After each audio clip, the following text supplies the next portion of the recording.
All right, YouTube, how you doing? Welcome back to the channel. Sunday, March 20th. We got 9 games on the NBA slate tonight.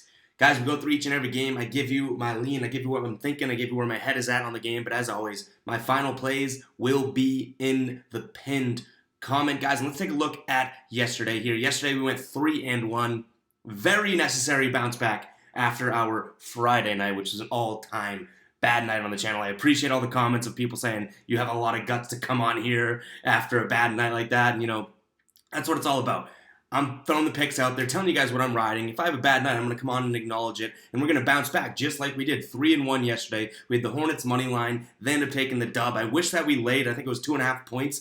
Just, a little bit better odds there, but, minus 120 on the money line there. Get the dub there. Isaiah Stewart rebounds, which is probably what I would consider the most confident play I had yesterday. That one, he had over 8.5 rebounds, and we had an Isaiah Stewart double-double. He finished with 8 and 12. That was a plus 380, plus 375 potential winner, a couple points shy, but it shows that we kind of had the right read on that game, so I don't hate the loss there. It was our one and only loss, and it was a plus 375. And then our last one here was Raul Neto under 8.5 points. Really confident about that. We saw the board well last night, 3-1. And we'll give a shout out here to our ride of the day from yesterday.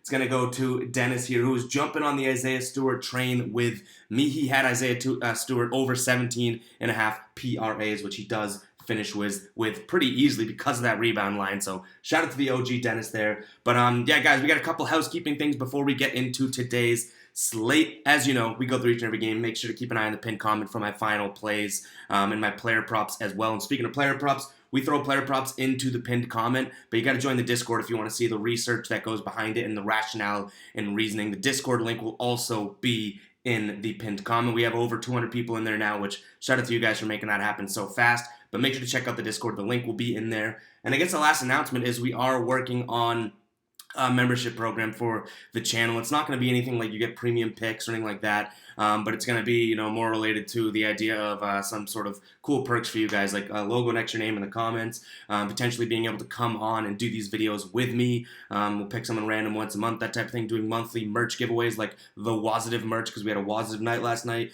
the Wazitive merch, stuff like that. So just keep an eye out for that. I will announce when it's fully live, and we do have a join button next to the subscribe button, and just FYI, I think we're probably leaning towards a $1.99 per month. Less than a cup of coffee per month to show your support. So keep an eye on that. But let's jump into it. Enough housekeeping, enough rambling, guys. Hit that subscribe button, like the video. Stay tuned to the end of the video for the final plays and everything like that. And use hashtag ride of the day if you want to drop a player prop in the comments that I can potentially jump on. But Evan needs to shut up and start talking about some basketball here. We're starting off with the Rockets taking on the Grizzlies here. Rockets 11.5 point underdogs. Last time out, these Grizzlies were big favorites against the Rockets, and the Rockets took up to them, beating them by 11 here. Ja Morant is out, and for Houston, Eric Gordon's questionable. I think we still lean Memphis in this one. That's a huge number, 11.5 against this Rockets team. I don't think they're going to need Ja Morant. Obviously, he's out. I don't think you need Ja Morant to beat this Rockets team by double digits here, so I would have loved if this is like a minus 10 or 9.5 spread here, but we're still going to lean Memphis there 11.5. It's a revenge game. They're a better team. They've been playing good basketball, 7-3 straight up in their last 10. So we're going to lean Memphis here minus 11.5. I don't know if that makes the final play because that is a big number, especially without their best player. But I think this Houston team definitely stinks. So we're going to lean Memphis there minus 11.5. All right, Pacers, 8-point favorites at home against the Blazers. I've said it all along. You can just continue to fade the Blazers. They've been covering. I'll give them that. 3-1 in their last 4 games against the spread. But if you look at it from a 10-game sample size here, they're 3-7 against the spreads here. So yes, they've started to kind of come on, but that's because they're getting these big numbers. It does not surprise me that the Blazers now have covered 3 out of the last 4 games. Doesn't mean they're a good basketball team. It's because they're getting massive numbers. So we're going to lean Pacers here. I don't think 8 is all that much. But yeah, look at this the Blazers' last 3 games, 14.5, 13, and 14 points. And against Atlanta, New York, and Brooklyn. All very good teams, I get that. But there is a trend that you can see when a team starts getting these ridiculous numbers that they all of a sudden start covering it. But we're still going to lean the Pacers here. The Pacers, I don't think, are a great team, if I'm being completely honest. They're 4-6 in the last 10 against the spread. But I'm just kind of in fade Portland mode. This is honestly close to a psycho game alert where I don't even have a take on it. But I do lean Pacers. All right, Hawks, 4-point favorites taking on the Pelicans. You guys know how I feel about the Hawks at home. This Hawks team, definitely a better team at home than they are on the road. They're 5-0 in their last 5 at home here. They're playing good basketball. Against the spread, not so much, but neither is this Pelicans team. If you guys remember a week or so ago, this Pelicans team was killing us. We were betting against the Pelicans seemingly every game that they had. Well, they've kind of started to turn that around for the worse for them and for the better for us. They're 5-5 against the spread here. This Hawks team, like I said, abysmal against the spread, but this is going to be another game where I think we do just kind of start to lean towards the better team. Now, I will say, keep an eye on the injury report. Trae Young's questionable. I see him in lineups. I see him in props, so I'm assuming he's playing, but definitely keep an eye on that. This is a stay-away game if Trae Young doesn't play. I'm not trusting the Pelicans. Graham's questionable. Brandon Ingram's been out. So we're going to lean Hawks there, -4. I think it's a low number for the Hawks at home if Trae Young is a go. All right, now we got an underdog here. We got an underdog coming in. Magic taking on the rumbling, covering Thunder. The Thunder, 41-25-4 against the spread this season. In their last 10, they're 5-5 against the spread. But on the road, they're 3-1. They're on the road tonight against the Magic here. This Magic team playing decent against spread basketball too. 6-4 in the last 10, 4-3 in the last 7 at home. But you guys know we have, for whatever reason, been rolling with this Thunder team. Shai Gilgeous-Alexander in, out, it doesn't matter. This Thunder team has made us some money, which is so weird. But we're going to be leaning them. They're covered 2 games in a row here against San Antonio and then against Miami, a good team. We're going to lean Thunder there, +6.5. I'm going to watch that line because I could honestly see that starting to, go tick down. We don't want anything less than that. This is playable up to really 6.5 right now. If this gets down to 6, I don't love it. I would even buy a half point, buy a point, kill the juice a little bit just to get that number. I don't love 6. I love 6.5 and anything bigger. But we are going to be rolling with the rumbling cover and Thunder again. Loyalty to that team. I don't know how the Thunder have been a team that's made us money, but it's probably similar to what I said about the Blazers in the fact that they just get these huge numbers. All right, Kings taking on the Suns. Suns on the road, 9-point favorites here. Chris Paul still out. Jay Crowder is questionable for Sacramento. De'Aaron Fox is questionable. So if De'Aaron Fox is a no-go, I think that this one's pretty damn easy. This Thunder team, 4 games in a row they've covered, and they've had to cover a couple big numbers here. 7.5 against the Lakers, 10 against the Rockets. Bad teams, big numbers. They've still covered them. So we're going to be leaning Suns here, -9. I see a double-digit win here, especially if De'Aaron Fox does not play. I'll keep an eye on that, though, because I do think if we wait out the De'Aaron Fox in or out, active, inactive type of thing, this line could change a little bit. So, you're kind of gambling with the line there, but I don't mind 9 as of right now, play or not play. But if De'Aaron Fox gets ruled in, I could see that moving down like a point or so. But we're going to lean Suns -9. All right, next up, we have the Knicks at home against the Jazz. This Knicks team, against the spread in their last 10, 7-3. They're playing good basketball against the spread here, and the Jazz are not. The Jazz are 0-5 in their last 5 on the road against the spread. Mike Conley's out. Bogdanovich is out. House is out.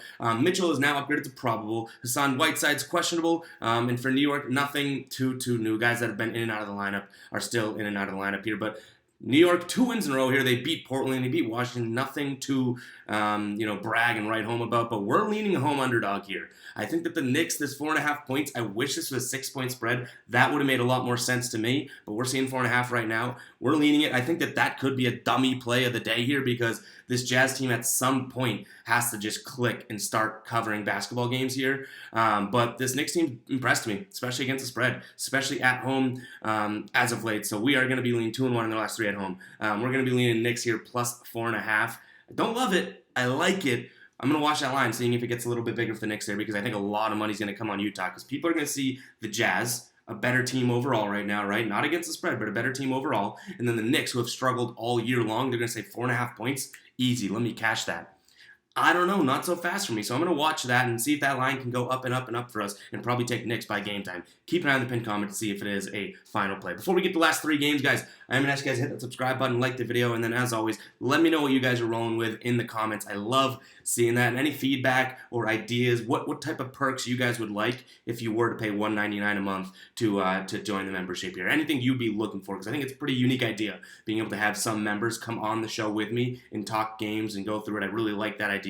So that's probably something we'll do. The merch giveaways, everything like that. I do think we have some value to provide there. But at the end of the day, it would come down to just support. The real riders, the real Wazative crew, it would come down to support. So let's move in, guys. We do have the Celtics, my Boston Celtics, traveling to Denver. The Celtics have been on the West Coast, so nothing too crazy there in terms of travel, I guess. But Denver is 2.5. They're 2.5-point underdogs here. That makes sense. The Celtics team has been playing really good basketball. Denver, no new injuries here. Boston, Aaron Nesmith upgraded to questionable, if that's even an upgrade. But Denver against the spread in their last couple, they're 2-1 in their last 3. And the Celtics, on the other hand, here are 2-1 as well in their last 3. The Celtics, I tell you guys all the time how biased I am. We're going to be leaning Celtics. Love the Celtics team. Not going to bet against them. I'll tell you if I don't think it's a good spot for them, a.k.a. maybe bet against them. Tonight's not one of those nights. This is a fair number. Celtics are playing really, really good basketball. 8-2 in their last 10, and against the spread, they're 5-4-1, and 3-2 in their last 5 against the spread on the road. So they're playing some good basketball. We're leaning Celtics. I think it's a really, really easy number for them to hit. Denver's a great team. Match up well against the Celtics, I will say that. But we're going to lean Celtics -2.5. And I say that as a biased Celtics fan. Last times these teams played, the Celtics won 108-102 in early February. All right, moving on to, we got the Warriors, 6.5-point favorites over the Spurs, and I really do like this game tonight. A lot of injuries. Richardson's questionable, Bates-Diop's questionable, Lonnie Walker downgraded to out, Langford downgraded to out. That's all for the Spurs. As we know, Steph Curry, Marcus Smart rolled up on him when they played, so Steph Curry is out indefinitely. Andrew Wiggins upgraded to probable. Gary Payton's upgraded to probable. They're getting some of their guys back. I think that the Spurs team, a little fraudulent here. They're 2-8 against the spread, 3-7, but they're getting these lines like playing a Warriors team with or without Steph Curry, that somehow it's only a 6.5 point. I put that this Spurs team very, very, very close to some of these teams that should be getting big lines here. So we're gonna lean Warriors. Steph Curry, no Steph Curry. I do like 6.5 for them. I think they're a better team overall, even without one of the best players in the game right now. All right, we have the Sixers. Last game of the night, Sixers 5-point favorites over the Raptors. The Sixers team came through for us against Dallas the other night. We were all over that. A lot of people on the internet loved Dallas in this one. Sixers came through for that, but the Raptors team is playing good. They're 5-1 against the spread in their last 6 games. Philly's 9-3 straight up in their last 12, which is good. Looking at their last 10 here, Philly's 4-5-1 against the spread, 3-3 at home. They're at home tonight. This Raptors team's 5-1 against the spread on the road, but I think we're still gonna lean Philly here, barring any injuries. Joel Embiid's questionable. If Joel Embiid's a no-go, you know how this goes. I'm leaning Toronto if Joel Embiid's a no-go. If he's a go, if he gets ruled in, I'm going to lean Philly. So it really comes down to Embiid. Literally one of the best players in the game right now. Makes a lot of sense why I'm kind of on the fence in this one. If Embiid's a go, we lean Philly. If he's not, I really, really like the Raptors in this one. So these are two sides that I like, injuries dependent for Joel Embiid. But that is going to wrap it up for the predictions portion of this video, guys. One last shout out there to Dennis for the ride of the day. You know, we'll get back to being able to edit in and pop everything up soon enough. But yeah, shout out to Dennis for the ride of the day. If you guys do want to drop a ride of the day, use hashtag ride of the day in the comments. Give me one player prop. You can give me a bunch, but I'm only going to ride with one of them. And we will ride together, and you guys go get a shout out, win or loss in the next video. Again, yesterday we went 3-1, bounced back from a horrific Friday night into a terrific Saturday night. But guys, thank you so much for all of the support on the channel as of late. We're getting back into it, back into a groove, back into a grind, and big things are coming. So we'll catch you guys in the next video. Hopefully those pockets get a little bit heavier. You turn a little bit more green. It is what it is. It's what it is. We'll catch you guys in the next video. Peace out.